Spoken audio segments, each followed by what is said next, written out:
Pastor లాగా పెద్ద గొప్ప దైవసేవకులాగా ఆలోచిస్తారు కదా, నేను గొప్పగా ఉండాలి కదా అని ఆటిని సంబంధించిన వాళ్ళు చాలామంది దైవ సేవకులు అనబడుతున్న వాళ్ళు అనుకొని బయటికి వెళ్ళిపోయిన వాళ్ళు ఉన్నారు. కానీ ఆత్మీయ జీవితం అంటే ఏంటి? మనం ఏమి నేర్చుకోవాలి, మనం ఏమి నేర్చుకొని ఇతరులకు మనం ఏం చెప్పాలి? ఒక విశ్వాసిని పరలోకం నడిపించాలంటే ఏమి కావాలి, మనిషికి ఏ ఉపదేశం కావాలి అనేది చాలామంది ఆలోచించరు.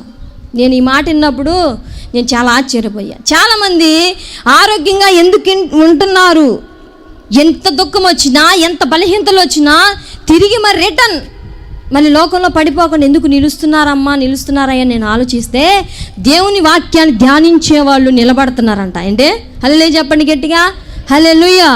దేవుని వాక్యాన్ని ధ్యానించేవాళ్ళు, దేవుని వాక్యాన్ని వినేవాళ్ళు, వాళ్ళు ఎప్పటికీ అన్నటికీ పడిపోకుండా ఆరోగ్య స్థితిలో, ఆర్థిక సమస్యల్లో, ప్రతి విషయంలో ఒక జయం పొందుకుంటూనే